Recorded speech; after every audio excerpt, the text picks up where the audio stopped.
नमस्कार साथियों, आप सभी का वीकेंड एनालिसिस के वीडियो में स्वागत है। इस वीक का एनालिसिस इन्फोसिस और विप्रो की बात करे बिना, एचडीएफसी बैंक की बात करे बिना बिल्कुल पूरी नहीं हो सकती। लेकिन इनकी बात करने से पहले हम 2 मिनट बात करेंगे ग्लोबल मार्केट्स की और हमारे मार्केट्स के बारे में अपडेट करते हैं।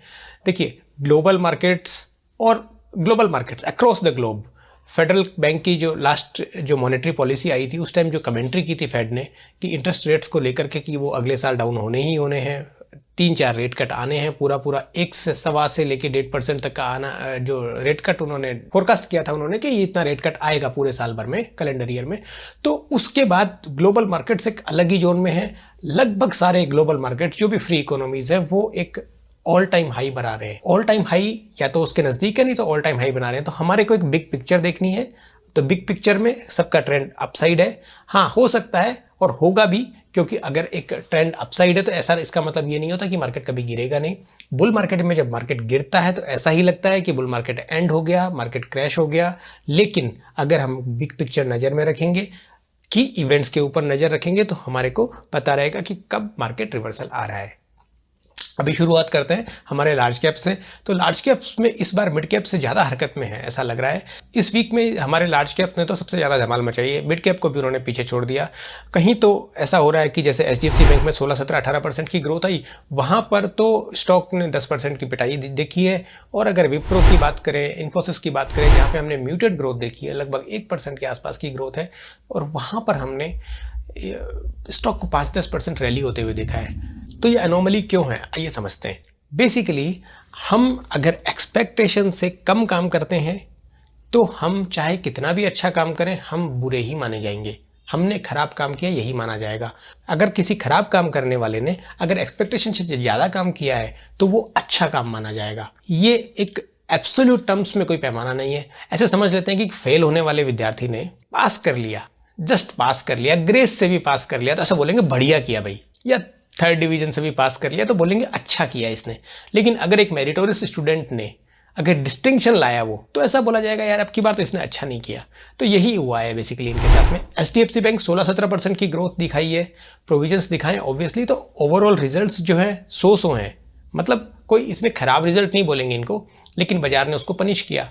IndusInd bank picture perfect result है। तो इन सब के ऊपर बाजार ने नेगेटिवली रिएक्ट किया, क्योंकि बाजार ये समझ रहा है कि हमारे को ग्रोथ इससे ज़्यादा चाहिए, क्योंकि इतनी तो आप दिखा ही रहे हो, एक्सपेक्टेशन ज़्यादा है। हालांकि कोटक बैंक और आईसीआईसीआई बैंक, इन दोनों के रिजल्ट आए थे, ये वीकेंड पे आए हैं, तो मार्केट बंद हो गया था बेसिकली शनिवार को। तो ये आईसीआईसीआई बैंक का जो ग्रोथ है वो अबव एक्सपेक्टेशन है। जिस हिसाब की मार्केट उम्मीद लगा रहा है उससे ज़्यादा डिलीवर किया है। तो आई थिंक वो एक पिक्चर परफेक्ट रिजल्ट होना चाहिए, मार्केट उसको सलामी देना चाहिए मंडे को या ट्यूसडे को जब मार्केट ओपन होता है। बट इसके अलावा अगर हम देखें तो विप्रो, इन्फोसिस, टीसीएस, इन सब के जो रिजल्ट है ना वो म्यूटेड ग्रोथ है। म्यूटेड ग्रोथ का मतलब हो गया बिल्कुल ऑलमोस्ट जीरो ग्रोथ है। 1%, आधा % की कोई ग्रोथ नहीं होती। लेकिन वहां पे वो एक्सपेक्ट कर रहे थे कि ये इतनी भी नहीं कर पाएंगे। और फिर नेस्डेक का इनको सहारा है ही, और नेस्डेक का सहारा है तो इसका मतलब है टेक्नोलॉजी शेयर्स, IT शेयर्स सब उनके पीछे लगू हैं। उनका पूंछ पकड़ के आगे चलते हैं। जैसा उधर उस ग्लोबल इंडेक्स का जो नेस्डेक का जिधर डायरेक्शन है उधर ही सारे IT शेयर चलेंगे। ये एक थंब रूल की तरह है।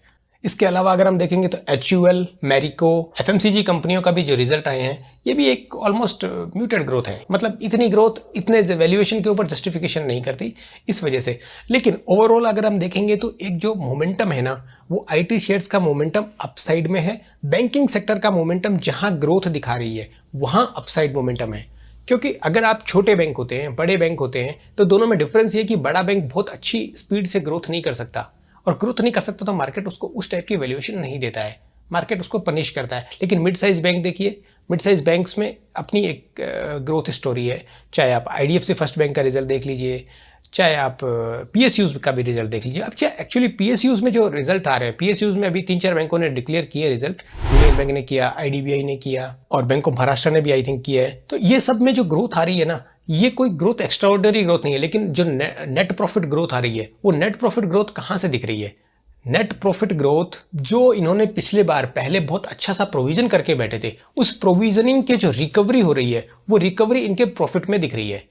लेकिन चूंकि इनकी इतनी इक्विटी इतनी बड़ी है, और वो जो EPS ग्रोथ में नहीं दिख रही, मतलब अर्निंग पर शेयर में नहीं आ रही है वो ग्रोथ, मतलब बहुत म्यूटेड ग्रोथ आ रही है। लेकिन बेसिकली कहने का मतलब है कि वो इंडस्ट्री स्टैंडर्ड के हिसाब से ही बढ़ रहे हैं, लेकिन वहां भी एक्सपेक्टेशन नहीं है उनसे, इसलिए लेकिन बढ़ रहे हैं, तो वो एक अच्छा रिजल्ट बोला जाएगा। ट्यूसडे को जब मार्केट ओपन होगा उसके बाद में ही देखा जाए, क्योंकि ये सब रिजल्ट्स ऑलरेडी आ चुके हैं। आईडीबीआई बैंक के मार्केट के 7 रिजल्ट आ गए थे, तो मार्केट ने बहुत अच्छी सलामी दी उनको, लगभग 15-16% का आईडीबीआई बैंक ने ग्रोथ किया था, आईडीबीआई बैंक के शेयर ने तेजी दिखाई दी। तो बेसिकली यही समझने की हमारे को जरूरत है कि अब इस मार्केट में जहां भी ग्रोथ है, जहां अर्निंग ग्रोथ है, वहां तो विजिबली स्टॉक की परफॉर्मेंस आएगी ही आएगी। दूसरा, अगर हम पीएसयूज बैंक्स को देखें और पीएसयू और पब्लिक सेक्टर एंटरप्राइजेस को भी देखें, mostly railway stocks, defence stock को अगर इनको देखेंगे तो इनका फ्लोट नहीं है, ऑर्डर बुक के ऊपर ही चल रहे हैं। अगर इन्होंने डिलीवर भी किया ये सब ग्रोथ, अगर इन्होंने इसका कुछ पार्ट भी डिलीवर किया अगर ये ग्रोथ का, ऑर्डर बुक का, तो ये स्टॉक यहां तक जो बढ़े हैं ये सस्टेन कर जाएंगे। अगर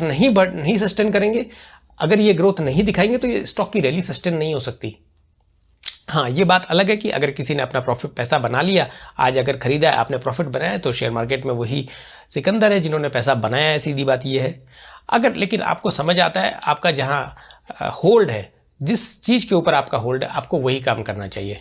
तो यहीं तक रखते हैं, अगले वीडियो में फिर मिलेंगे। Thank you.